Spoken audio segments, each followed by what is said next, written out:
Banyak yang resisten. Oh, banyak? Banyak banget. Sampai aku tuh punya list orang-orang mana yang harus aku keluarkan. Waduh. Sampai di list berarti banyak dong. Banyak banget. Challenge terbesarnya tuh ngatur orang-orangnya. Kebanyakan timnya itu nggak punya experience yang bagus lah. Kayak gitu. Kerja seenaknya, baru tamat SMA atau baru pernah DW sana sini beberapa bulan. Kerja di sana tuh suka-suka mereka. Kalau di Bali, restoran Indonesia atau Balinese restoran yang bagus berapa? Nggak banyak kan? Nggak banyak. Wah, di sana lebih banyak restoran Thailand yang Michelin. Nah, menurut Bli Armen apa yang dari core yang buat kita harus diimprove biar makanan Indonesia nih ngalahin agak jauh ya, ngejar dulu deh ke sana. Ngejar dulu, intinya tuh kita harus proud dulu sama culture-nya kita. Kita memang perlu belajar makanan western untuk teknik, knowledge, kemudian setelah itu baru bisa dikembangin ke makanan lokal.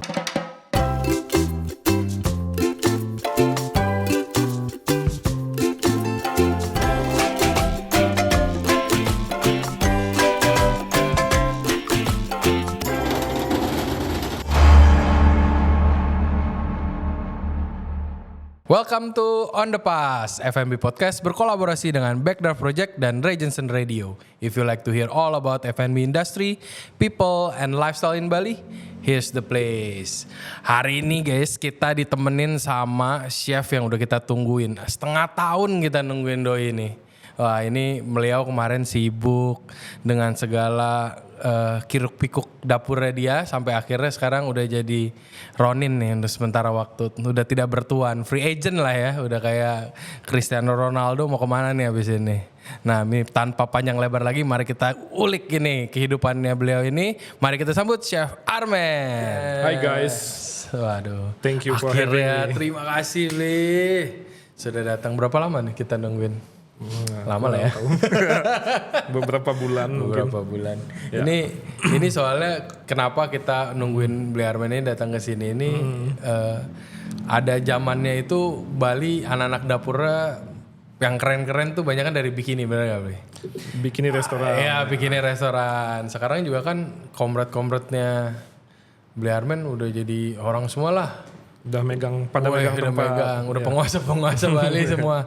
Dari ya, mungkin yang udah di Jakarta siapa? Rian juga udah begini kan? Rian, Austin, Betul. Robi, Chef Robi, Chef Rian, Chef Austin, Chef Aldo di oh Lava ya, Vela. Aldo, terus ada Denny. Denny sempat di Iya, Denny juga ya? yang muda by Denny muda. Ya, muda by Suka. Denny Alan. Iya. Nah, itu kan ada zamannya tuh lagi seru-serunya tuh di sana. Nah, mereka pada ya mungkin yang harus tahu bosnya ini, guys. Semuanya lapor ke Bli Armen. Makanya kita nungguin Bli Armen. Gimana Bli, katanya sekarang udah jadi chef tak bertuan. Iya. Setelah berapa lama nih gak punya tuan? Baru sebulan Oh, sih. baru sebulan. Enggak, maksudnya udah terakhir kali jadi free agent nih kapan nih? Nggak pernah sih. Oh, nggak pernah. Lanjut terus? Selalu lanjut. Kalau resign Udah ada yang nungguin. Selang 3 hari udah kerja lagi. Gimana Bli jadinya? Nyantai enak juga gak ternyata? Pretty much enjoy. Enjoy ya. Jadi rencana berapa lama nih mau nyantai? Nggak lama-lama sih. Nggak lama-lama. Nanti Udah mulai bosan. malah stres nanti. Ya. Nah ini terakhir kan Bli Armen di Full House ya? Yes, Di Full House. Dan pertama kali jadi head chef tuh di mana Bli? Di Bikini. Ya, Bikini. Yang tadi kita buat itu. Nah gimana Bli? Setelah segini lama ngelihat anak-anak yang dulu kerja bareng udah jadi penguasa-penguasa Bali ini. Proud sekali Proud sih. sekali. Proud sekali. Ada yang ngeselin gak? Nggak ada sih. Nggak ya? Nggak ada. Solid banget guys ini bikini ini. Ini tuh dari lagi bekan-bekannya bikini mungkin 2017 ke ya? 2019 sampai COVID lah. Sampai COVID. Itu banyak banget sih yang nyayangin kenapa bikini nggak survive Shutdown, COVID. Ya. Udah tuh timnya pecah. Pada nyari jalan masing-masing. Ya benar. Dulu tuh Bli Armen sebelum di bikini tuh di mana? Sebelum di Bikini tuh aku kerja di Sisterville Cafe. Oh di Sisterville. Ya, tapi sebelum itu di beberapa 5-star hotel. Pernah di W Hotels, Ritz-Carlton, terus Holiday Inn. Oh udah sempat sebelumnya sampai akhirnya di si Sisterville ini. Ya. Nah ini kan ini gue dapet bocoran juga nih. Beli Arman ini ternyata ada otodidak, lebih ke arah otodidak ya beli ya? Bisa dibilang kayak Bisa gitu dibilang ya, semi otodidak lah. Semi otodidak. Nah seminya itu apa? Seminya tuh nggak pernah kuliah, cuman Bacain buku kuliah nih. iya bacain buku kuliah temen. Nah itu gimana awalnya Beli Arman bisa kepincut ke F&B ini? Masuk ke dapur. Awalnya masuk dunia kuliner itu iseng-iseng aja karena nggak dikuliahin sama orang tua. Diajain ikut diklat dulu sama temen. Diklat tuh apa tuh? Be? Pendidikan kilat. Dulu ada tuh diklat. Ini buat yang siap kerja lah ya. Untuk tenaga kerja yang dikirim ke Timur Tengah, Malaysia. Yang paling deket tuh Batam. Nah yang Beli Arman ambil apa? Di sana banyak jurusan dari engineering, housekeeping, culinary. Aku ngambilnya culinary. Oh, kenapa tuh ngambil? Dulu tuh bingung mau ngambil jurusan apa. Telepon bapak, terus kata bapak, ada tetangga kita nih berangkat ke kapal pesiar, jadi tukang masak, kaya. Uangnya bagus. Berarti dari zamannya Beli Arman tuh patokan udah berangkat ke kapal ya? Iya. Di Bali tuh masih sampai sekarang sih kayak gitu. Sampai sekarang. Tapi pernah kesampean nggak Beli ke kapal? Nggak pernah. Gak usah juga. Cita-citanya dulu di awal ke kapal gitu. Kenapa tuh switchnya nggak mau ke kapal habis itu? Accidentally aja sih. Sudah apply beberapa kali ke kapal. Setiap apply malah dapat yang lebih bagus di Bali. Jadi akhirnya nggak harus di laut lah ya. Iya. Nah itu mulai seriusnya gimana Beli? Kan pasti banyak yang mindset masuk ke sana cuman kayak, udahlah coba ini lagi ada ini. Mulai serius itu di tahun 2009, jadi udah lumayan panjang karirnya. 2009 masuk hotel, lumayan dipercaya sama chef di sana, dan lebih seriusnya lagi tuh di tahun 2011 ketemu chef dan mentor yang bagus. Siapa tuh? Namanya Chef Richard Miller dari Australia. Itu pas kerja di mana? Di W Hotel. Oh pas di W. Ya, dia orang yang pertama kali mengenalkan aku sama Fat Duck kayak gitu, Alinea. Oh yang pertama kali kayak baca buku ini, baca buku itu. Yes.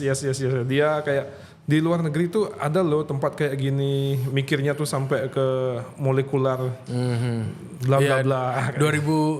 2009 tuh mungkin setelah El Bulli ya beli ya. Setelah El Bulli itu semua orang ngelihatnya ke Heston lah. Iya, Heston Blumenthal. Itu 2009 itu lagi gila-gila itu dia. Dan semenjak dari itu dia kayak mentoring aku, memperkenalkan ke aku ke dunia kulineri yang lebih serius, mulai lebih intens baca buku, cari ide. Mulai keluar untuk makan. Itu baru dikasih tahu tuh berarti kayak ini optionnya kalau mau improve lagi. Yes, sebelumnya tuh cuman berpikir ya di kitchen tuh cuman api, teflon, kompor, mentah, masak matang. jadi gitu-gitu aja kan. Tapi jadi hobi Bri, sampai sekarang baca kayak gitu-gitu. Jadi lumayan hobi baca. Sama makan ya pasti ya. Pasti itu sangat membantu. Ngasah palet sama cari ide juga kan, makan keluar tuh banyak inspirasi jadinya. Nah itu berapa lama Beli Arman di W Hotel 5 tahun. Oh lama juga. Ya 5 tahun, setelah 3 tahun di tempat sebelumnya, 5 tahun di sana merasa cukup. Di kitchen hotel lah yang penuh dengan aturan. Pingin lebih freedom. Pengen lebih freedom awalnya. Awalnya pengen lebih freedom. Kekang banget nih chef yang ini. Tapi itu berarti dari 2009 di W. 2010 awal. 2010 awal. Gak gampang loh beli bisa berani keluar dari itu, guys. Karena buat konteksnya dulu nih W itu dulu mungkin ya, nggak tahu sekarang. One of the best ya. One of the best plus servisnya pro rate guys. Yes. Jadi yang dari level mana servisnya tuh gede untuk zaman itu. Udah 2010 itu udah 8 sampai 10 juta per bulan. Servisnya doang, belum gaji. Gak mati mah gak pindah biasanya guys ya kan? Iya. Itu banyak banget loh temen gue yang sampai sekarang masih kerja di sana. Enggak di-cut pas Covid, nggak pindah orang-orang. Iya, semua anteng aja kan. Anteng. Nah itu buat ngeberanin diri, itu dari situ ke Sisterfield? Yes. Kayak banting setir banget. Awalnya sih Aku in charge di dinner, masak makanan yang semi fine dining lah bisa dibilang kayak gitu. Tahu-tahu jadi breakfast banget. Tiba-tiba nanti aku promote ya jadi junior sous chef, tapi in charge di breakfast. Nggak suka gitu. Oh malah nggak suka? Nggak suka. Di W-nya ini? Ya personally aku nggak suka bangun subuh. Itu aja alasannya. Tapi pindahnya ke Sisterfield. Sisterfield juga kan breakfast banget. Iya, pindah ke Sisterfield tuh iseng-iseng datang ke sana, kenalan sama ownernya. Sama Adam langsung. Iya, sama Adam.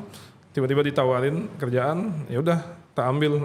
Shiftnya juga nggak pagi-pagi banget. Iya. Dan zaman itu dia tuh paling tren lah, paling hits zaman itu. Oh hits banget guys. Itu yang memperkenalkan avocado on toast tuh kayak di Bali. Iya, itu Sisterfield tuh zaman itu aku inget tuh mesin kopi aja sampai 2 kan dulu beli. Yes. Saking gak ngejernya mesin kopi tuh 2 grup 2 kayak. Kita bisa average tuh 900 packs per hari, tapi kalau di 900. Yes, di high season itu pernah rekor 1.200 sekian. Itu cuma gak gede kan? Gak gede. Seatingnya tuh 70 kalau nggak salah 70-80. Pantes tuh WC sampai kayak begitu bentukannya ya. 1.000 orang bisa ke sana. 1.000 packs per hari pada masa jayanya. Itu telur berapa krat sehari? Telur kalau ngorder itu kira-kira 40 krat, 50 krat. Avocado itu sehari bisa sampai hampir 1 kuintal per hari. 1 kuintal? Dulu yes. Itu naruhnya di mana beli? Kecil taruh kan? aja di luar di sana. Gitu di room temperatur, besoknya mateng dah atau 2 harinya mateng. Itu belum ada bikini zaman itu berarti? Belum. Itu habis itu buka Bosman, terus buka bikini. Expat juga pada zamannya. Outlet pembuka jalan seminyak lah ya. Iya. Zaman itu kan masih kute banget gak sih? Masih kute, seminyak baru early lah zaman itu. Baru daerah-daerah yang bintang supermarket yang dekat-dekat pantai aja kan. Kalau yang ke arah Peti Tenget mah belum banyak banget. Baru ada Potato Head. Abis dari situ Beli Arman berarti nggak pernah balik lagi ke hotel? Nggak pernah dan nggak mau. Iya. Kenapa? Ini mungkin buat gambaran ya buat yang lain juga. Bukannya kerja di hotel nggak bagus banget. Cuman kalau buat Beli Arman gimana? Kenapa lebih prefer ke independence ini? Kerja di hotel bagus, belajar lebih banyak tentang apa ya namanya? Organisasi betul. Terus tapi di sana juga banyak aturan dari company. From this to that, banyak banget training dan lain-lain ya. Kuranglah freedom untuk di kreativitas itu agak kurang. Banyak juga kan orangnya gimana caranya ngesaklekinnya kalau pakai feeling? Nggak bisa masih pakai SOP emang. Nah itu di Sisterfield transisinya apa Bri? Dari hotel ke independen tuh yang paling menyiksa tuh apa? Apa langsung wah nyaman banget nih gue di sini? Enggak juga, malah shock. Oh malah shock awalnya. Malah shock gimana apa namanya? Pertama tuh habit kerjanya kurang teratur orang-orangnya, kemudian hygiene and sanitationnya itu dari bintang 5 ke cafe itu jauh. Terjun bebas kayak itu. Cuman disitulah aku dibutuhkan kan. Gimana caranya setup ini tempat, running ini tempat. Oh jadi itu malah Beli Arman ngerapihin lah istilahnya. Yes betul, ngerapihin, bikin sistem kerja yang benar, mentoring anak-anaknya tuh kerja kayak gitu. Nah itu berapa masuk ke sana langsung jadi sous chef? Langsung sous chef. Oh langsung sous chef, pindah ke sana. Iya. Nggak ada deket-deket gajinya juga kan pasti kan Bli? Apa dapat spesial rate? Dapat spesial rate. Berarti ini Adam jago ngeliatnya, wah ini worth it nih. Bocoran aja sih kayak di Bali tuh banyak orang kerja nyari service charge ke hotel. Kerja di independent restoran pun juga bagus. Kalian bisa nego lah apa namanya. Asal worth it aja situnya ya. Gajinya. Kalau gajinya bagus, otomatis THR-nya pun juga bagus. Iya. Ya, kalau di hotel kan naik turun service charge. Kalau banyak cara lah ya buat dapat gaji yang proper di Bali. Iya, betul. Independen pun bisa, cuma mungkin posisinya aja. Posisi dan you have to prove it. Ya, kayak gitu. Nah, itu langsung bisa. Itu Sisterfield pas baru-baru buka apa gimana? Udah running hampir 2 tahun. Oh, udah 2 tahun. Hampir 2 tahun. Aku di sana tuh udah ulang tahun kedua dia. Setelah beberapa minggu ulang tahun kedua, tapi masih lagi jaya-jayanya. Nah itu gimana tuh Be? Di sana mereka udah jalan 2 tahun terus Bilharman masuk. Banyak Perlawanan gini, wah banyak yang resisten. Oh banyak? Banyak banget. Sampai aku tuh punya list orang-orang mana yang harus aku keluarkan. Waduh. Sampai di list berarti banyak dong. Banyak banget. Timnya juga gede. Berapa sih Be kalau buat ngurusin kitchen, ngurusin sehari 1.000 orang itu tuh? Di kitchennya aja tuh 30 orang. 30 orang. 30 sampai 35 itu tim kulinerinya aja. Belum steward lagi 10 apa 12 kayak gitu. Itu mereka ada kayak central kitchen gitu apa langsung di sana Nggak semua? ada, langsung di sana semua. Berarti ada aja tuh berarti satu orang yang kerjanya cuma ngupasin alpukat ada tuh pas itu. Ada per section itu satu section tuh 2 sampai 3 orang. Emang ada berapa section di sana? Di kitchen itu ada pas section, di pas itu yang makanan cepat-cepat kayak polenta, french fries. Yang tinggal keluar doang. Ya, kalau kemudian ada pans and panini section. Kayak apa namanya? Sandwich, hot sandwich gitu, burger dan lain-lain. Ada cool section juga. Kemudian ada sweet section yang French toast, apa namanya? Pancake. Itu udah kayak di beach club gak sih Bi? Yes, benar. Udah kayak di beach club cuman itu basically breakfast place doang kan? Ya, brunch place tapi hektiknya tuh udah gila-gilaan. Nah itu berapa lama tuh sampai listnya beres? Lumayan lama, cuman timnya gede, sectionnya dibagi merata, jadinya tuh cepet, servisnya tuh benar-benar fast pace gitu. Ini kalau Bilharman ngelihat dapurnya Bilharman yang pertama nih sama yang sekarang yang terakhir Full House. Emang yang dari dulu tuh gambarannya Bilharman kalau punya tim dapur tuh pengennya yang kayak gimana sih? Kalau aku personally pingin punya tim yang small team, gampang diatur, kemudian kerjanya efisien dan efektif kayak gitu. Dibandingin dulu berarti ini sekarang udah belajar banyak lah ya. Yes, pasti pengalaman jadinya kan. Apa beli yang paling dikerjain banget zaman dulu tuh langsung pindah ke Sisterfield yang ramenya kayak gitu? Itu hambatannya gitu. Iya, hambatannya yang apa challenge terbesarnya lah. Challenge terbesarnya tuh ngatur orang-orangnya. Oh, orang-orangnya malah. Iya, benar. Kan kebanyakan timnya itu nggak punya experience yang bagus lah kayak gitu. Kerja seenaknya, baru tamat SMA atau baru pernah DW sana sini beberapa bulan, kerja di sana tuh suka-suka mereka. Apalagi kalau tempat yang kayak ya tempat breakfast nyari orang yang mau kerja di sana juga kan Nggak gampang. nggak yang prestis gimana kan ya beli ya. Bener. Nyetak orangnya itu yang susah. Berarti bikin konsistennya. Fokusnya awal tuh nyetak ulang orang-orangnya ini. Betul. Rearrange timnya biar strong. Yang shit harus di take out, yang toxic harus di take out. Nah itu transisi bisa dari breakfast place terus tahu-tahu buka di sebelahnya buka yang fine dining. Ya zaman itu fine dining banget gak sih Bi? Tapi ada ala carte masih ya? Makanannya fine dining, cuman konsepnya, vibes-nya tuh casual. Kayak gitu. Nah itu shiftingnya gimana tuh Bli? Dari yang breakfast place terus tahu-tahu jadi yang dinner, course-coursean, wine pairing. Iya. Apalagi juga kan nggak tahu Bilharman udah ada pengalaman sebelumnya nggak di itu yang ngurusin kayak gitu apa? Udah ada pas di W Hotel itu. Oh pasti W udah ngerasain. Jadi nggak kaget dan memang Lebih kaget ngurusin breakfast malah. lebih kaget ngurusin breakfast. Memang tujuan awalnya di sana tuh memang untuk buka bikini. Oh. Tapi karena proyeknya ada masalah sedikit mangkrak, jadi harus nunggu hampir 2 tahun. Oh dari awal tuh di hire sebenarnya buat bikini. Yes, kayak gitu. Tandem sama Chef Yetro. Ya sama si Jatro. Tangan kanannya lah. Nah itu gimana Bli? Pertama kali di situ. Soalnya dulu kan aku juga di Mozaik yang di Batu Belik kan. Yang basically kalau fine dining tuh biasanya di Ubud.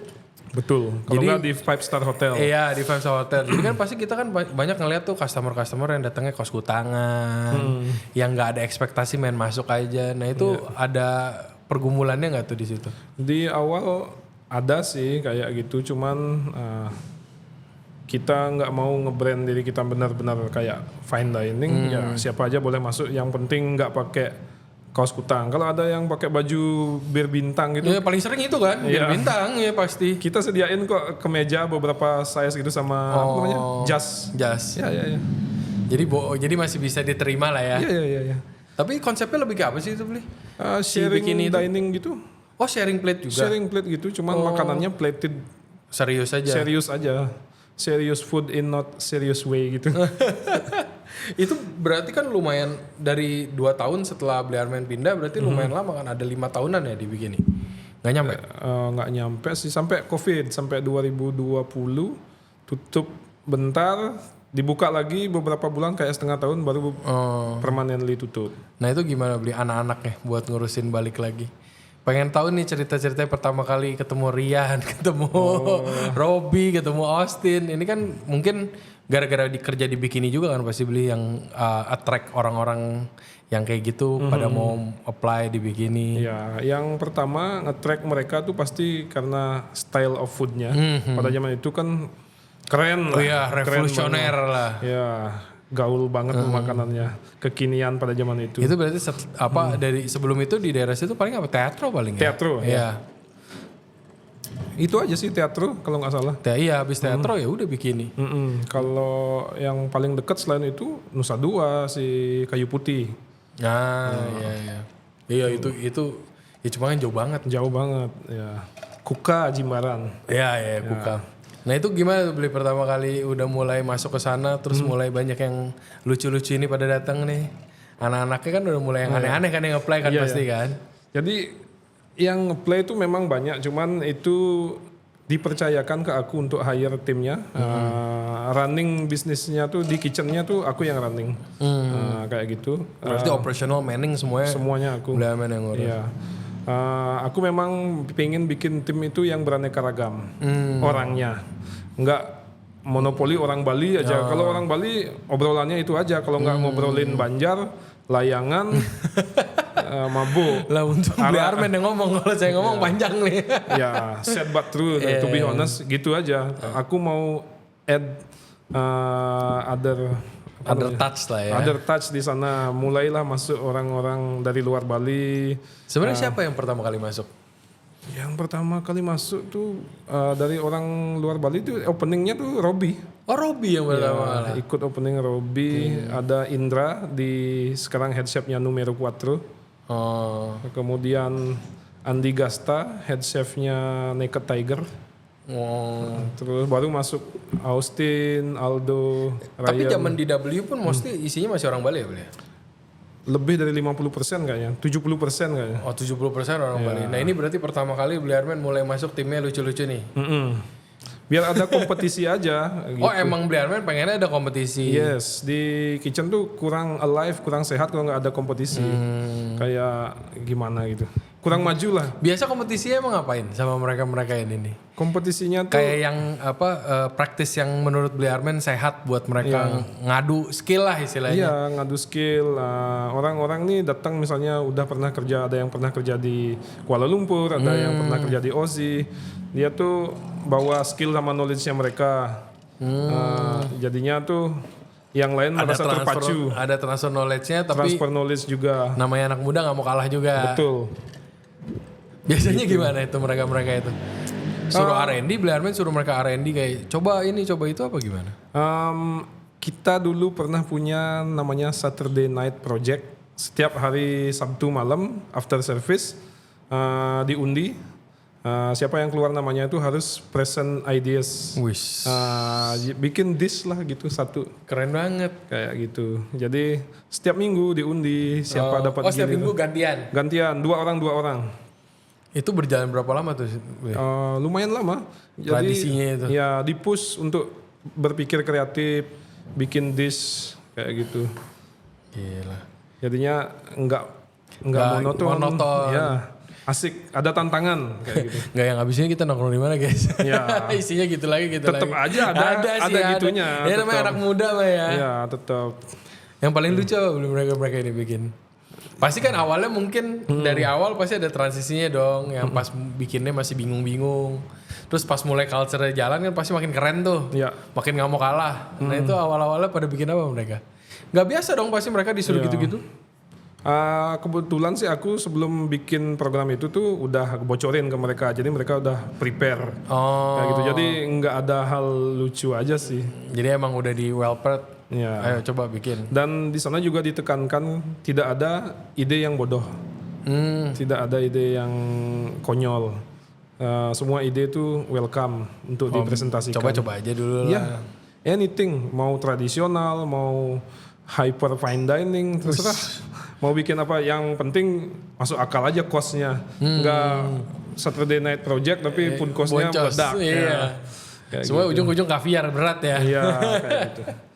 Itu sih. Itu berarti abis dari situ Blearman kan bikin tim nih.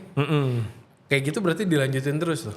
Dilanjutin Dari terus. mulai yang banyak mix culture di dalam dapur. Ya, dilanjutin terus sampai tempatnya tutup. Nah ini kan ada bocoran nih dari Pak Mario, katanya Blearman tuh kalau mau bikin dapur selalu pengen dapur tuh menyenangkan lah. Iya. Nah menyenangkan tapi sama saklek kan kadang-kadang suka agak Nggak nyambung. bersinggungan lah ya. Ya. Nah itu Blearman tuh ngaturnya gimana kalau yang sekarang lah yang terjadi sekarang biasanya? Culture yang pingin aku bangun tuh kitchennya tidak terasa menegangkan, pingin menyenangkan, cuman kerjaan properly done kayak gitu. Gimana caranya kerja itu yang bener aja, kayak Kerja main-main yes, tapi dua-duanya beres lah ya. dua-duanya beres jalan. Karena aku berpikir kalau timnya itu datang dengan hati yang senang, hasil kerjanya bagus. Iya pasti. Gitu. Cuman nggak boleh kebablasan juga. Iya. Nah itu boundariesnya gimana tuh? Harus tetap kita Biasanya kontrol. namanya anak muda kan kadang kurang ajar ya. Iya, pasti ada aja yang nyuri-nyuri kayak gitu. Tiba-tiba nonton live pertandingan bola, kayak gitu, bikin konten. Nah itu biasa gimana tuh kalau Blearman bikin ini, jangan lu pikir gue gampang ya. Iya, Biarpun kesannya kayak lu boleh fun lah di sini. Kita bikin deal dari awal sih. Oh saklekin dari awal. Enggak sih secara saklek kayak gitu. Aku sodorin mereka rules. Oh. Aku punya rules Oh tertulis. ada rules tertulisnya. Ya. Oh apa tetap aja ada kitabnya gitu ya? Iya, balik lagi ke sana. Datang bareng-bareng, pulang bareng-bareng. Oh. Udah kayak gitu, no sex harassment. Kemudian tidak ada orang yang pakai pisau temannya tanpa izin dan lain-lain. Simple rules. Itu sex harassment itu poin bagus tuh biasanya. Soalnya jujur ya Blia, aku yang pertama kali dulu kerja di Bali tuh agak kaget sih. Sama main teplak aja. Ya, pernah soalnya di kitchenku ada kejadian kayak gitu dan aku nggak mau terulang. Banyak lah itu mungkin sekarang udah nggak gitu kali ya. Yang cewek-cewek tuh nggak mau cerita. Iya. Nggak enak karena yang melakukan juga udah punya posisi kayak gitu. Akhirnya ketahuan, report, ditanganin sama manajemen, akhirnya di-cut gitu. Makanya dari situ ada tuh di kitab tuh dari awal Yes, dari kasih tau dulu. Nah ini humannya yang zaman sekarang, menurut Blearman yang ini pasti kan banyak lah kita concern sama zaman sekarang cari tim Ya. tuh susah. Ya. Apalagi Blearman kan sebelumnya di grup yang Gede. ekspansi lah. Ya. Ekspansi dan padahal kan yang nggak bisa dibeli itu kan manusia-manusia ini kan. Betul. Iya digaji sih, cuma kan mesti dicari, dididik lagi dari awal. Nah bedanya yang dulu sama sekarang yang paling concerning buat Blearman itu apa? Yang sekarang menurut aku sedikit lebih fragile aja orangnya. Oh, Ya, itu. lembut. Ya, jadi treatmentnya juga nggak bisa sama seperti yang dulu. Ya, let's say lah kita tuh kan karirnya kita tuh kayak di akhir-akhir era old school chef. Ya, transisi akhir. Transisi akhirnya kita dah itu. Kita tahu serunya juga sih. Ya, tapi Serunya dimaki udah gitu besok main lagi gitu. Cuman mungkin sekarang nggak bisa semua nggak bisa kayak gitu. Kita harus fair sama orangnya sekarang. Kayak gitu. Oh banyak ngomongnya dulu di depan gimana. Kita dari awal aja fair-fairan. Misalnya opening restoran nih, di opening tuh kita bakalan overtime ya. Tapi nggak lama. Nah, beberapa seminggu 2 minggu setelah itu kita akan balik lagi normal. Kita bakalan overtime kalau ada collab atau event. Udah itu aja. Loyalty ada, cuman mungkin ada di kita takar kok gitu. Nggak usah Kita takut. takar. Kalau dia doing something good, appreciate kalau doing wrong kita punish, tapi kita ajarin, bukan dalam artian dipunish aja. Iya. Ya gitu sih. Itu yang kayak mau abis sebelum dimaki dikasih makan dulu, dikenyangin dulu, baru kita dudukin. betul. Nah ini menurut Bliarman gara-gara apa nih? Kalau Bliarman kan yang consistently nge-hire anak-anak muda terus nih. Terakhir kali yang di Full House juga kan isinya anak muda semua. lucu-lucu semua ya. Iya. Nah itu tuh menurut Bliarman gara-gara apa sih mereka ini tuh mulai jadi nggak bisa dikerasiin dari kayak dulu? Perubahan zaman sih. Awalnya sih pasti dari pendidikan. Pendidikan zamannya kita kan guru masih keras-keras. Guru aja galak dulu. Ya sekarang nggak boleh. Guru galak dipolisiin. Iya. Paling nggak ngerti tuh sekarang zaman sekarang bisa orang tua ikutan grup chat tuh. Aku pertama kali masukin anak sekolah kayak apa ini? Kalau dulu kan pokoknya bapak kita pasti percaya gitu. Yes. Guru ngomong anaknya bandel, oke pulang disikat aja. Sikat. Nggak pakai cara bandelnya kenapa, bagaimana. Bodoh amat. Ya, itu yang mungkin sekarang Ya, gara-gara. disiplinnya beda. Nah itu kalau dari Bliarman sampai sekarang masih bisa lah disaklekin di awal tuh rata-rata masih ketakar. Yes. Itu. Berarti masih plan nih lanjut terus bakal begitu. Iya sih mungkin. Yang dicari tuh apa? Nah sekarang dari nyarinya.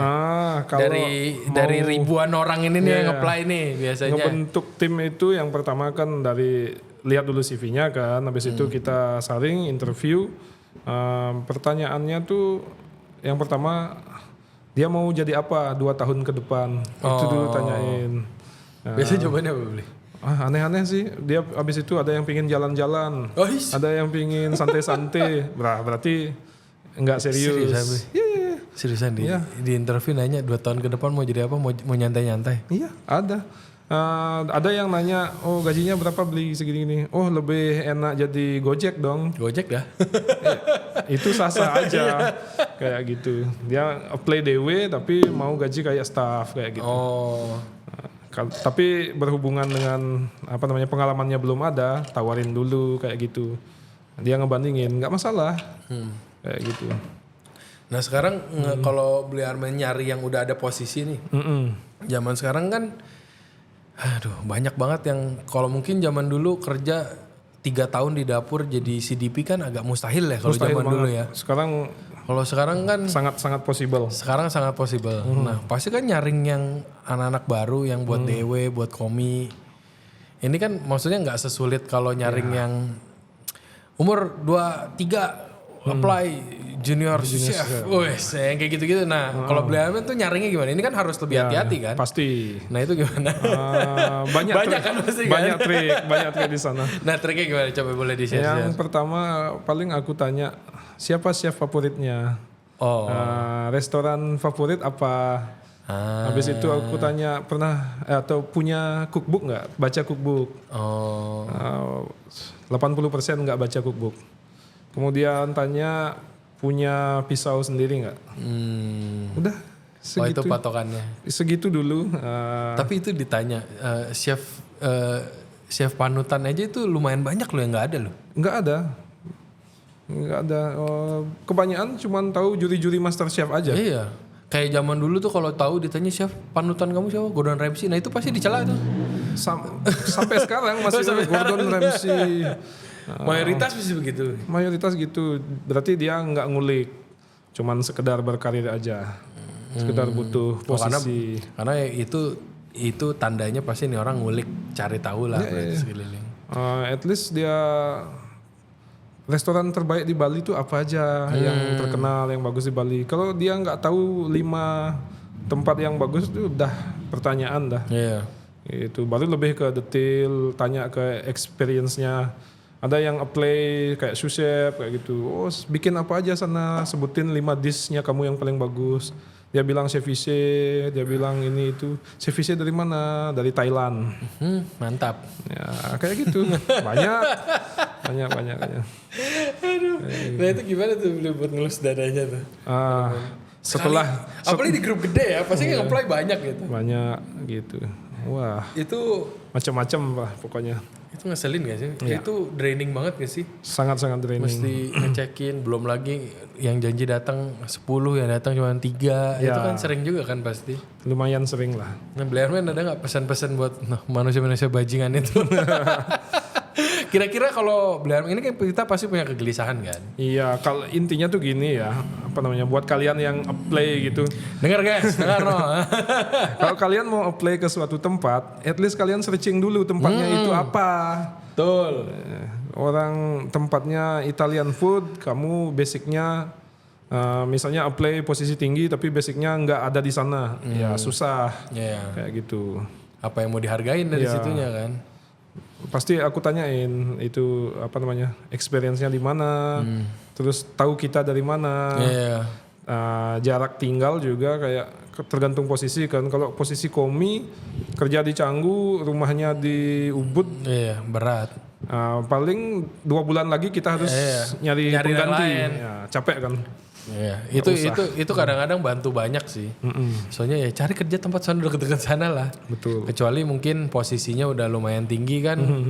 Ada bayaran yang bisa dipertanggungjawabkan lah ya. Baru mulai kita bisa ask for more istilahnya.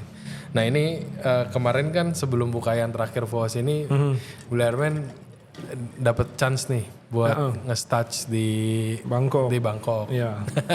Nah, biasanya guys, nge-stats tuh umur 24. Ini bapak ini anak 2 nge-stats. Umur 35 baru nge-stats. Gimana tuh Beli ngerasain? Ya itu kan balik lagi jadi komi lagi kan. Yes, betul. Bilo komi malah. Nyuruh-nyuruh komi. Nah itu gimana tuh experience-nya? Wah seru banget. Ya gitu. Itu kayak inget-inget zaman dulu lagi ya? Ya cuman di sana tuh itu restoran bagus ya. Namanya apa Be? Sambrab Thai. Sambrab itu baru masuk listing juga kan ya? Udah lama di list, sempat nomor 20 sekian, terakhir nomor 46. Tahun ini dapat kan? Ya, 46. One Michelin, tempatnya bagus dalam artian cara kerja, habit kerja, culture kerjanya bagus. Di sana tuh tidak membedakan antara intern sama staff, sama aja. Disiksa dong? Iya. kerjanya jam 12 siang, pulangnya jam 2 subuh lah. Jam 2 subuh tiap hari.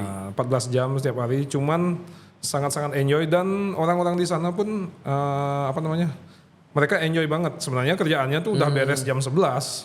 Sisanya tuh mereka ngobrol, ngebahas mau collab kemana, siapa yang nextnya ikut ke Bilbao, siapa yang ikut ke Korea, siapa yang ikut dibagi-bagi. Tadi kerjaannya kelar jam 11, maksudnya jam 11 malam? Iya. Berarti itu nongkrong sampai jam 2? Iya. Ngobrol. Tapi ngobrolinnya tuh kerjaan. berkualitas. Kayak menunya itu diganti setiap 2 bulan atau max 3 bulan. Full. Jadi setelah 2 bulan, mereka libur tuh 2 minggu. Oh ada liburnya dulu. Libur 2 minggu, tapi mereka ngetrip kemana itu di pelosok-pelosok Thailand, cari ide, cari ingredient yang baru, explore banget mereka. Emang konsepnya apa sih Beli itu? Sambal Thai? Thai restoran dengan hyperlokal. Hyperlokal ingredient menu. Berarti itu keliling niat banget dong mereka nyarinya. Yes, dari north sampai south gitu. Mereka kayak pakai sistem kayak foraging kayak gitu-gitu juga. Pakai juga. Di sana hutan gede juga. Tapi dia ketemu orang, explore, foraging sama orangnya, nanti orang itu akan nyuplai ke dia. Gitu, dikirim ke sana ke Bangkok. Berapa packs itu tiap hari Beli ngurusin? Itu cuman cukup untuk 35 packs restorannya, 2 kali sitting. Set menu only. Isi dapurnya berapa orang? Isi dapurnya 7 orang. 7 orang, 1 di bar, 2 di floor. Itu udah termasuk bar? Enggak, 7 orang kitchen, 2 orang floor, 1 orang di bar. Kira udah cuma ber-7, ada 2 lagi orang itu. Berarti total ber-10 lah. Ber-10. 9 sampai 10 orang per malam. Apa Beli culture-nya di sana yang paling beda gitu? Yang lumayan shocking sama orang-orang kita di sini di Bali? Yang culture yang pertama yang bikin shock itu language barrier. Cuman ada 3 orang yang fluent in English. Yang ekspektasinya aku kan Michelin nih. Itu ya. Michelin ternyata enggak. Hampir semua sebenarnya ngerti bahasa Inggris, cuman no English in kitchen, only for guests. Jadi kalian di force di sana untuk belajar makanan Thailand, langsung language-nya. Nah belajarnya gimana dong di situ? Seminggu pertama headache banget. Pasti. Headache, pingin pulang rasanya. Itu juga bukan bahasa yang gampang dipelajarin juga kan? Sampai di label makanannya pun itu semua pakai aksara di sana. Bingung. Oh pakai aksara. Iya. Mau di Google Translate juga nggak kebaca tulisan tangan. Lumayan beli soalnya itu kan istilahnya ke Chinese juga nggak ada mirip-miripnya, ke Jepang juga nggak ada mirip-miripnya. Yang preference kita biasa kan ya ke negara-negara yang gitulah. Saya pernah kejadian di sini ada collab bikin menunya Thailand sama Dodo Shadot tuh ke Ronaldo yang punya Flavor of Ban. Yes. Dia kan bikin menu apa, ayamnya apa, karinya apa, sampai terakhir ayam 2, kari 3.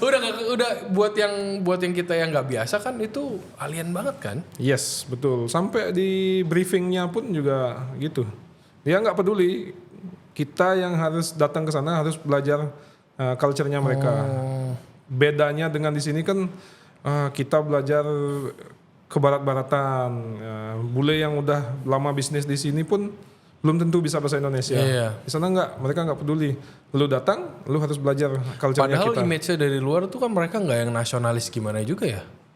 Ternyata nasionalis banget ya. Mereka sangat proud dengan bahasanya mereka, culture-nya mereka, makanannya mereka. Ya orang kan kalau tahu kan orang Perancis kayak gitu, orang Jepang kayak gitu. Ternyata orang Thailand kayak gitu juga ya. Yes. Nah itu gimana beli disuruh dari jam 11 kelar jam 2 dengerin mereka ngobrol pakai bahasa Thailand semua. Ya bingung.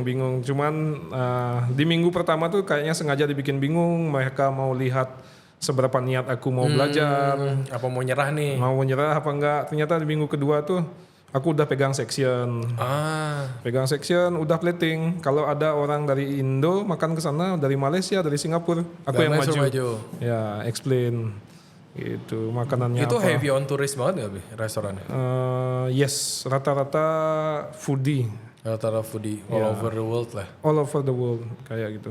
Pegang section, minggu kedua udah dikasih. Ya, udah plating depan tamu. Nah itu dia berarti tipe dapurnya yang gak berisik berarti ya? Biasa aja sih. Ada kan dapur yang tipenya over communicating. Enggak juga. Ya soalnya kalau over communicating kalau nggak ngerti bahasanya kan pusing ya. Ya ini dapurnya kecil, langsung chef table, kemudian ada beberapa. Oh langsung di depan tamu soalnya. Ya ada beberapa juga di sampingnya kayak gitu. Nah itu berapa lama beli? Sebulan ya? Sebulan, efektifnya 22 hari kerja. 22. Apa tuh yang paling banyak, yang paling didapat dari sebulan di sana? Basic-basicnya sih, basic. Oh balik ke basic lagi malah. Back to basic, mereka ngajarin aku how to use chili yang benar. How to use atau milih kaffir lime lip tuh yang kayak gimana yang bagus, yang aromanya gini, sama apa namanya ingredient lokalnya mereka tuh mereka proud banget kan, mereka introduce ke aku, oh ini sour lip nakap kayak gitu. Apa itu? Daun yang asam katanya, ini bagus buat garnish apa. Oh sour lip. Iya, sour lip. Mereka introduce, ternyata di sana tuh susah. Ternyata di Bali banyak daun cem-cem. Oh. Kayak gitu. Mereka. Nah itu pas beli Armen dapet ya. Nah ini kayak banyak. Ya. Wah ini susah banget. Ini lokal banget. Terus mereka explain ke aku daun melinjo. Kayak wah di sana tuh nggak banyak dipakai. Oh di sana nggak banyak. Tapi mereka demen. Ya. Tapi ada juga yang kayak lotus stems, lotus roots kan udah biasa nih lotus stems. Terus ada daun yang cuma tumbuh di antara pegunungan Thai Utara sama Cina, itu daun tonglang kayak gitu. Oh tapi mereka nggak spesifik kan, biasa ada beberapa restoran yang Thailand Utara banget, selatan banget. Ini nggak. Selama dia Thailand dia hajar. Iya, tapi seasonal. Kalau sekarang mau menu Thai Utara ya Thai Utara aja. Oh. Kayak gitu. Ini Thai Selatan, Thai Bedanya Selatan. apa sih beli kalau yang Thai Utara sama Thai Selatan tuh? Influence daerah-daerah sekitarnya. Kalau Thai Utara lebih banyak ke influence Chinese-nya, nggak banyak pakai coconut cream. Oh lebih light berarti. Ya, kayak kalau Selatan lebih dekat sama Malaysia kan, hampir sama kayak makanan Indonesia jatuhnya. Oh. Jajanan kayak mereka ngasih aku, wah ini enak banget kue lapis. Kayak serabi, kanom krok gitu. Baru kalau pasti selatan baru nyadar oh ini kita serumpun ternyata ya. Serumpun. Gitu. Mereka sempat ngetrik aku juga sana kayak. Ngetrik gimana? Mereka ngasih aku belimbing wuluh. Oh, very sweet. Kan udah tahu lah. Ya, disuruh gigit. Terus aku telan. Kok nggak asam-asam gitu. Habis itu dia yang gigit. Dikerjain balik. Aduh. Tapi seru lah ya. Seru banget. Itu kan experience kayak mungkin ya udah umur nya Beli Armen ya, kita mirip-mirip lah guys. Itu kan bisa balik ke anak kecil lagi, belajar lagi, itu sama kali nggak ngeliatin orang ini anak-anak yang masih lagi kejar-kejar cewek gitu kan, kayak wih kayak seru tuh. Paling nggak bisa ngerasain itu memorable banget pasti. Sangat-sangat memorable. Jadi punya teman di sana. Kalau ada apa-apa tinggal kontak mereka aja. Padahal cuma 20, cuman lumayan keep kontak terus. Keep kontak terus. Kemudian misalnya aku beli buku masakan Thailand nih, dalam tulisan Thailand, terjemahin ke pakai Google Translate. Ada yang nggak bisa kan diterjemahin, tinggal foto kirim ke mereka, nanti mereka bales. Jadinya lebih gampang. Nah itu yang dari sana apa yang Beli Armen bawa tuh buat waktu itu Full House? Yang diterapkan akhirnya ke Bali ini. Segala sesuatu yang bisa dibikin fresh sama mereka di sana. Kayak gitu. Jadi nggak ada, even kayak bumbu-bumbuan gitu juga? Bumbu enggak kan masih benar. Di sana tuh kan 2 kali sitting, jam 5.30 sampai jam 7.30, nextnya jam 8 sampai jam 10, 2 jam dining. Misalnya sitting pertama kamu masak nasi, untuk sitting pertama masak kari, dia garnish semua di slice ala minute, bawang goreng dibikin ala minute untuk yang sitting pertama. Nanti udah beres, sisa-sisanya di keep. Untuk sitting kedua mulai lagi yang baru. Nah di keep buat apa? Di keep malamnya tuh buat makan sendiri. Staff meal. Oh berarti anak-anak sana pada jago-jago semua motong-motong ya dong? Ya. Oh berarti yang kayak event small garnishes tuh kayak semua last minute di pick akhir. Last minute, kalau bikin garnish dipotong semua last minute. Kerupuk digoreng last minute semua. Kecuali bumbu berarti. Kecuali bumbu Semua dihajar last minute. Gitu. Itu gimana pas balik ke sini anak-anak pada cari-cari perkara gimana? Ya, kan di interview udah aku kasih tahu. Restorannya nanti Thailand, kamu rata-rata 100% tidak ada yang pernah kerja di masakan Thailand. Ya, padahal lagi in tuh. Ya, yang apply banyak tapi kan. Yang apply banyak, semua gak ada yang pernah kerja di Thailand. Jadinya tuh bagus, kita belajar bareng-bareng jadinya. Cuman aku kayak beberapa bulan lebih awal aja. Kitabnya tuh apa kalau mau nyari patokan gitu loh. Kan ini kan istilahnya makanan Asian mungkin nggak kayak makanan Western yang kalau kita bingung tahu nih cari informasinya kemananya tuh banyak pilihannya. Kalau makanan Thailand tuh nyari informasinya kemana bro? Informasinya emang kayak di Google gitu banyak gitu yang available. Lumayan banyak. Cookbooknya juga banyak. Banyak yang versi internasionalnya banyak, versi lokalnya juga banyak. Kemudian di sana juga kalau di Bali restoran Indonesia atau Balinese restoran yang bagus berapa? Nggak banyak kan? Nggak banyak. Wah di sana lebih banyak. Iya. Restoran Thailand yang Michelin. Nah, itu mindsetnya aja udah beda. Nah, menurut Beli Armen apa yang dari core yang buat kita harus diimprove biar makanan Indonesia nih ya biar ngejar lah ke sana. Intinya tuh ngalahin agak jauh ya, ngejar dulu deh ke sana. Ngejar dulu intinya tuh kita harus proud dulu sama culture-nya kita. Kita memang perlu belajar makanan Western untuk teknik, knowledge, kemudian setelah itu baru bisa dikembangin ke makanan lokal kayak gitu. Nah ini siapa kemarin kan belum lama ini ada chef trip nih sama teman-teman chef-chef di Bali. Nah itu apa ya? Itu salah satu yang Beli Armen pengen cari juga kayak biar buat makanan Balinya tuh biar bisa naik lagi. Nah itu apa nih yang menurut Beli Armen yang perlu dilakuin? Kalau naikin mungkin agak susah. Mengenal aja dulu dah. Start dari mengenal dulu. Start dari mengenal aja dulu. Kayak mungkin bisa dites. Nggak semua cook atau chef di Bali bisa bikin bumbu Bali. Atau bumbu rendang. Atau sambal merah. Nggak semua. Nggak semua. Agak jarang malah kayaknya. Sedihnya itu ya. Disuruh bikin bumbu aja nggak enak bumbunya. Gitu. Kayak aku merasa kayak kalau aku nggak bisa ngenaikin, at least aku mengenal dulu. Terus aku introduce ke yang lebih muda dari aku. Ya ini ngasih contoh lah. Ngasih contoh, jembatanin. Kalau punya skill yang mumpuni, why not? Bikin lah restoran kayak gitu.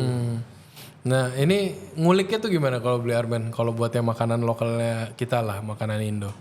harus ngetrip sih. Ngetrip ya. Ngetrip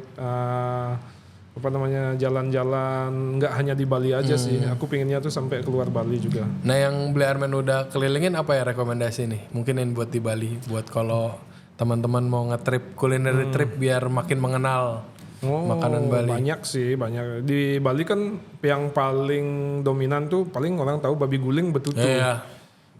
Babi guling betutu. Iya, geser dikit ke timur itu kalian ada lawar plek. Ada yang dari seafood kan, dari marlin itu very safe lah. Tartar. Ya, tartar. Kita punya sebenarnya tartar. Gitu. Berani gak lu makannya? Ya, itu pakai green peppercorn dan lain-lain itu sangat beda sih. Geser lagi dikit ke Kelungkung, sate languan, sate ikan. Kita nggak sekedar cuman sate babi bawah pohon aja di sini, nggak, banyak jenis. Itu ya basic lah guys. Bali masih banyak lah di offer. Banyak bisa dieksplor. Akses Apalagi juga sebenarnya oke juga kan. Jalanan dekat bagus-bagus aja ya. Bagus-bagus aja. Itu sampai Karangasem tuh ada belayar. Babi guling serolemo kayak beda dari sini. Pengen Beli Armen jalan-jalan gak ngajak-ngajak. Next ya. Biar lebih seru. Biar lebih rame. Yang dekat dari sini kayak Tabanan aja punya makanannya bagus-bagus. Yang Beli Armen masih pengen samperin apa yang di Bali? Di Bali hampir sudah semua. Hampir sudah semua ya. Pinginnya next Lombok. Wes. Lombok dekat juga kan. Ayo Yan ke Lombok Yan. Ini soalnya kalau ngomongin Lombok biasanya tuh yang paling semangat Renteja. Oh iya, dia kan Lombok boy. Lombok boy. Dulu pernah diajakin sama dia cuman nggak kesampaian. Bisa lah Yan balik lagi. Iya. Liburan pulang kampung saya sekali. Aduh, ini tapi emang berarti ya gue juga setuju sih. Paling nggak kitanya sendiri nggak bisa komplain doang, cari tahu dulu aja kan. Iya, nggak bisa komplain doang. Sama sekarang banyak yang komplain masalah staff, kualitas staff kayak gitu. Kalian tuh juga harus menyesuaikan dengan situasi kan, cara nge-treat staffnya. Ya udah dapetnya begitu soalnya mau gimana lagi. Tinggal dicari aja dari beberapa orang staff itu tuh mana yang serius, mana yang bisa dipoles, mana yang bisa diajarin kayak gitu. Berarti ya Beli Armennya sendiri juga masih open lah, coba dulu, nggak yang udah langsung ngejudge terus kayak nggak nih orang-orang kayak gini. Kadang-kadang yang di underestimate itu lebih bagus loh. Bagusnya gimana tuh biasanya? Dalam arti kerja ya, hasil kerjanya tuh lebih bagus, nggak neko-neko orangnya. Yang di interview. Oh maksudnya yang banyak ngomong nih kadang-kadang ya. Knowledge-nya terbang luar biasa, knowledge-nya pas operasional, middle of service. Goyang. Beli ini habis, beli itu kurang, ini kok gini, wah beda. Soalnya jago ngomongnya. Ngomong dulu. Tapi lebih gampang diajarin sih yang kayak gitu. Ya plus minus. Plus minus lah. Cuma kan ya adanya itu yang mau apapun ceritanya ya mesti dieksplor terus ya. Iya betul. Nah ini Bli, kan sekarang katanya tadi nggak mau lama-lama jadi free agent. Ini pasti yang nawarin dia banyak guys, nggak mungkin sedikit pasti banyak. Bohong kalau ngomong dikit. Ada beberapa. Banyak, bohong beberapa. Ada. Nah ini biar seru lah, kita kan ngomongin yang kemarin-kemarin terus. Nah ini apa nih yang mau di biar gitu. Mau biar gimana? Biar. Mau di-achieve gitu. Ngelempar bom apa deh buat kedepannya? Kedepannya tuh aku pinginnya sih itu. Buat yang lain nih yang nawar-nawarin dia nih biar tahu. Pengen bikin atau running tempat kecil atau medium aja. Yang Hanes Food. Terus in my style kayak gitu. Okay. Itu dulu. Berarti abis ini yang bakal di-expect dari tempat nextnya Uliano tuh bakal makanan Armen banget nih. Iya bisa dibilang gitu ya, lebih ke Asian food lah, back to the roots. Back to the roots. Ya. Emang apa roots itu? Ya kita kan orang ASEAN banyak nih roots. Enggak ke makanan Bali aja, cuman kayak Asian dulu lebih deket. Kalau itu udah jalan mungkin ke Indonesia kayak gitu. Hanes Food tuh kayak gimana sih maksudnya? Coba mungkin biar orang lain ngerti juga. Masa bohong bikin enggak. Sate ayam tapi bohong. Ya, Aduh, jokes gue bapak-bapak banget. dalam konteks kan comfort food. Comfort food. Food for everyone lah ya. Food for everyone, bisa diterima banyak orang, kemudian real food dari nggak banyak bahan-bahan tambahan. Tapi paling ke depannya udah ada yang bisa dibocorin belum nih? Belum ada yang deal. Oh belum ada yang deal. Sampai Gas pepet terus. Tapi pengennya abis ini lebih ke yang comfort, nggak terlalu besar. Ya, casual. Kayak gitu. Nah ini gimana beli sekalian? Ini kan mumpung bisa adjustment nih. Sekarang beli Armen ini anak 2 guys. Sambil juggling 2 anak lucu-lucu, cewek cantik-cantik. Nah ini tuh ada mau mulai nyari balance-nya nggak sama keluarga juga? Gimana nih keluarga istri udah mulai? Keluarga tuh udah paham. Udah paham sama kerjaan kayak gimana. Kalau nyari balance dalam artian aku mau lebih slow down itu enggak juga sih. Enggak juga. Berarti Berarti yang sekarang ini dari anak semuanya udah dari keluarga udah bisa dijuggling bareng lah ya. Iya gitu. Gak ada yang komplain berarti. Gak ada yang yakin. Yakin. Istri nonton ini. Dia paham. Dia paham.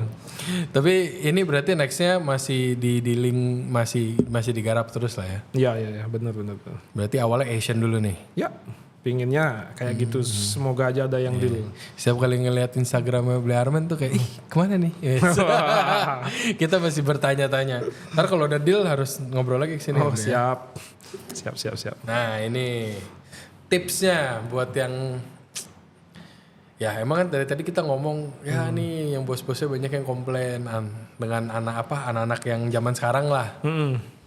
Cuma kan data yang ada kan yang begitu kan, yang sekarang kita yang mesti pikirin ya udah kita mesti handle apa yang ada sekarang ini dan caranya mungkin beda sama yang dulu. Nah ini kalau Beli Armen bisa ngasih tips nih kayak anak-anak zaman sekarang yang inspired mau jadi chef istilahnya. Khususnya yang Bali deh. Ya. Jangan ke kapal mulu lah. Itu saya. Nggak ada yang salah dengan itu sih. Nggak ada yang salah, cuma mungkin cari yang di daratan dulu lah. Ya. Kalau kita komplain aja itu nggak akan menyelesaikan masalah. Kayak gitu. Tipsnya itu cari fine line-nya. Gimana caranya orang itu biar tetap merasa inspired, terus merasa happy kerjanya. Cuman kita juga kasih target yang jelas, nggak muluk-muluk. Kayak gitu. Kalau dia komi kasih kerjaan komi, kalau dia CDP kasih kerjaan CDP. Kecuali dia udah bilang mau aku mau naik pangkat nih baru kasih. Yes. Benar.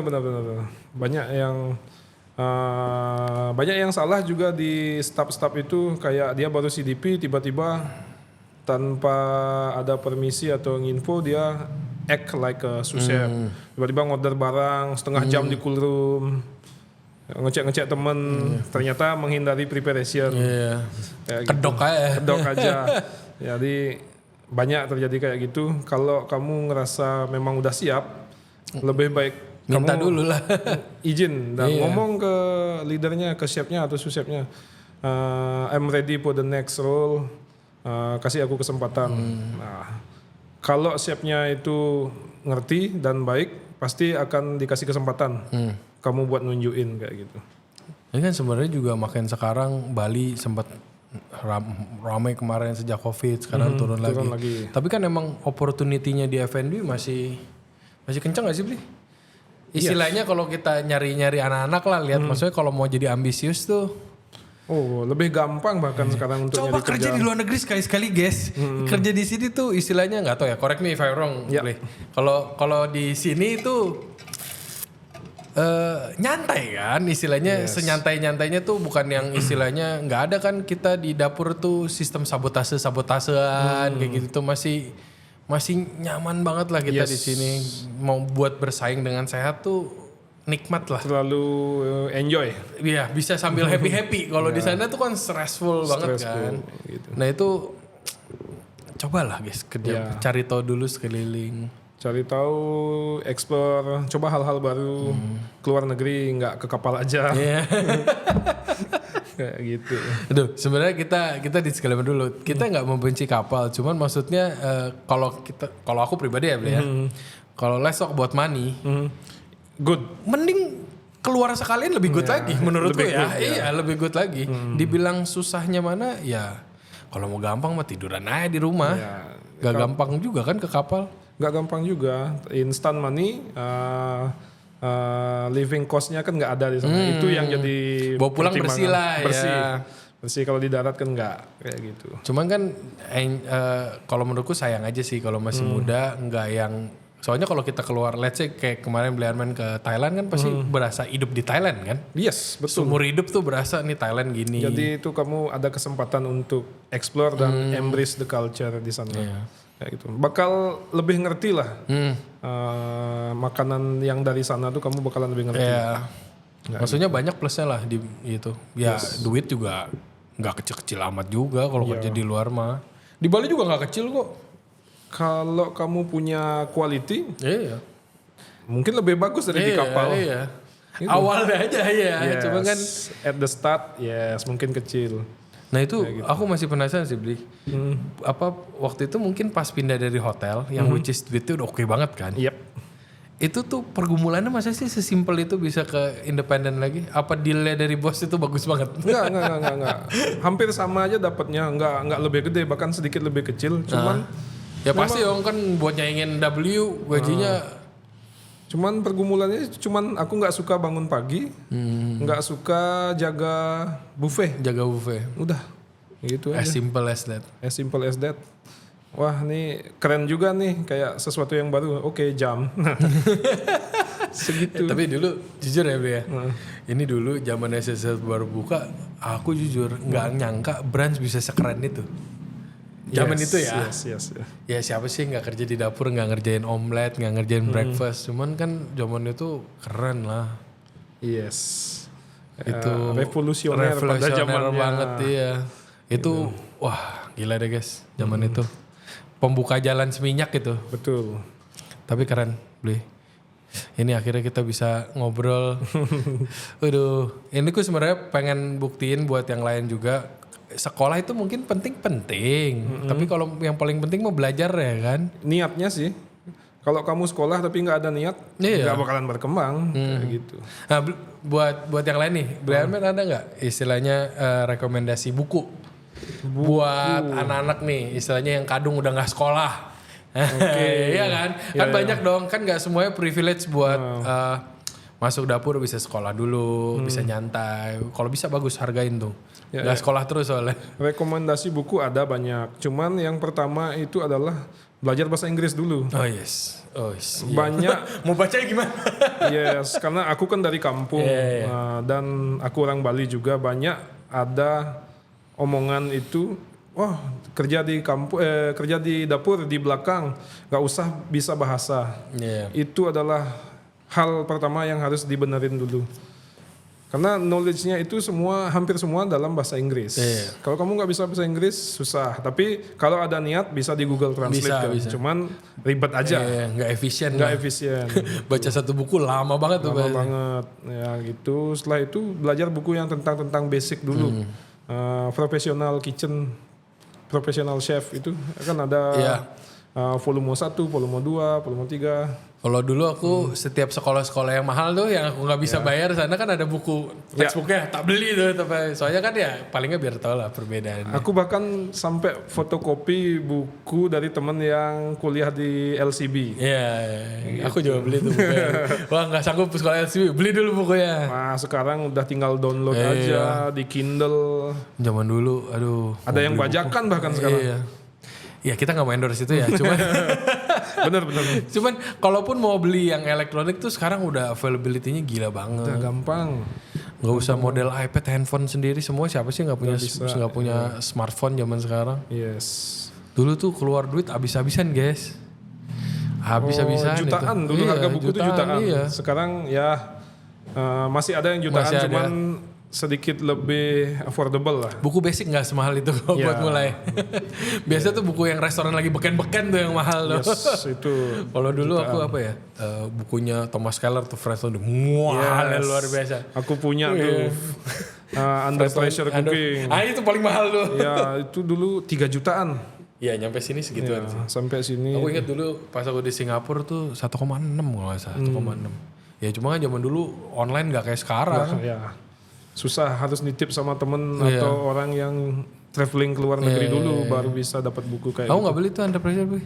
Aku punya. Aku fotoin belakangnya. Kan ada sous-vide temperaturnya, terfotoin semua. Soalnya aku baru beli Fresh Laundry, mahal juga kan itu. Terus gak lama keluar lagi bukunya. Nah itu kalian gak usah tuh ngurusin kayak gitu, tinggal beli aja gampang. Sekarang udah gampang.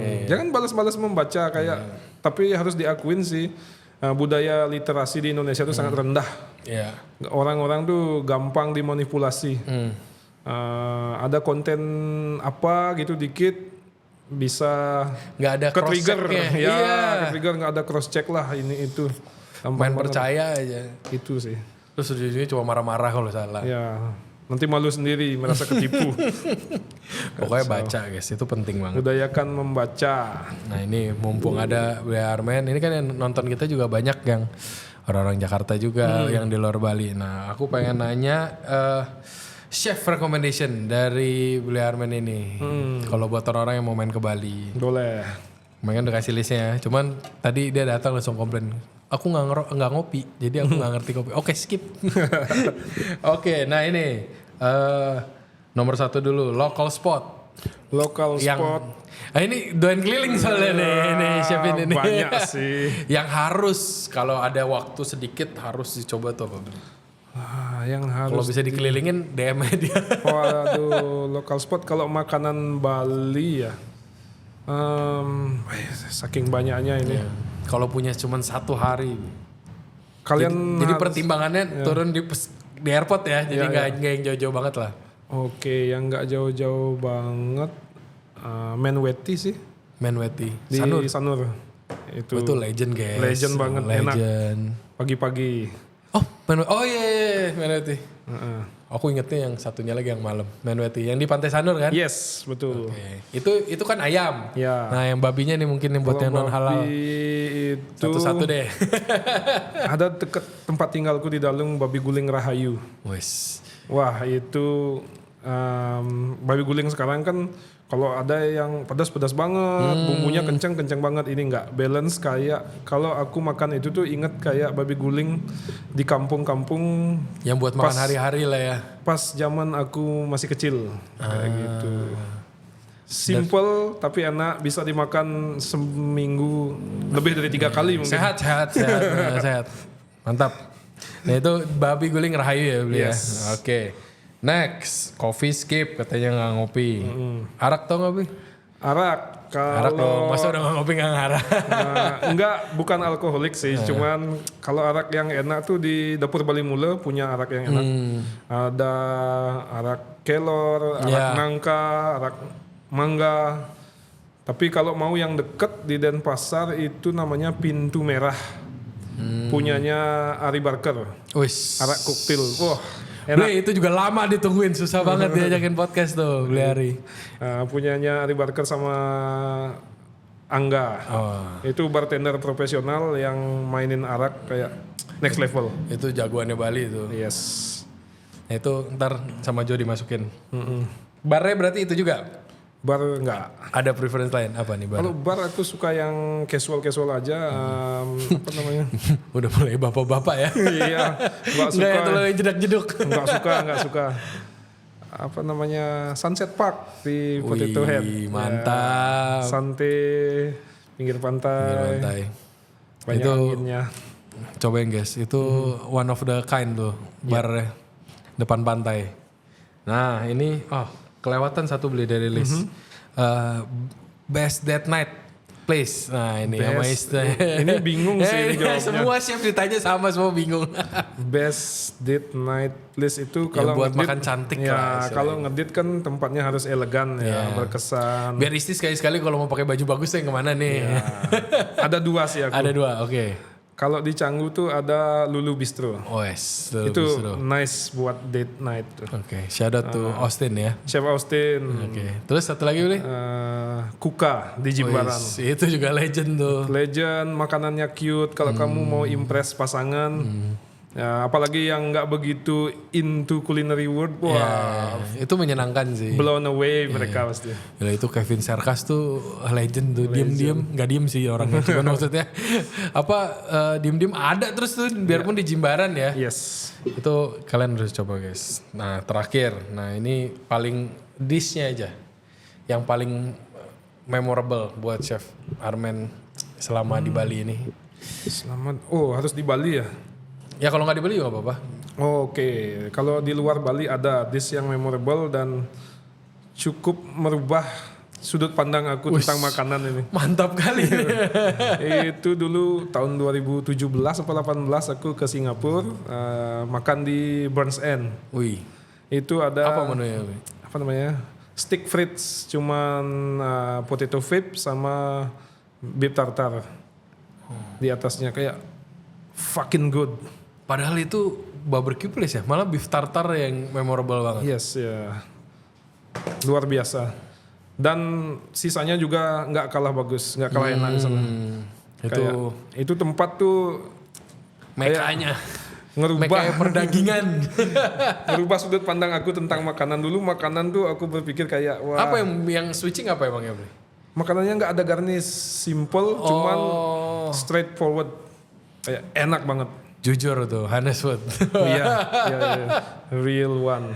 Nah kalau yang di Bali, Bli, tambahin satu lagi yang di Bali. Di Bali akhir-akhir ini tuh justru bukan restoran mewah sih, cuman punya temen cakwe udangnya Chef Jadi. Wis.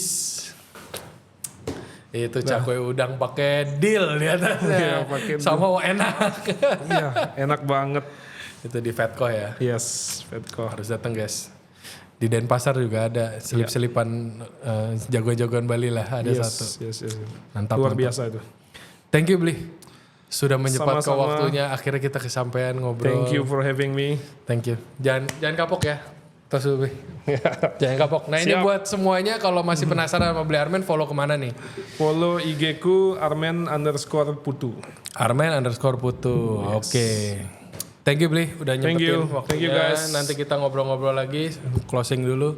Thank you buat semuanya yang udah nonton episode ini dari awal sampai akhir, tahu perjalanannya salah satu chef panutan di Bali nih, Chef Armen ini. Kalau masih kalian penasaran sama podcast ini, please follow us di Instagram ataupun tuh di TikTok di On The Pass Bali. Dan yang pasti jangan kelewatan untuk subscribe terus Ray Jensen Radio biar nggak kelewatan episode-episode kita selanjutnya. Oke guys, bye.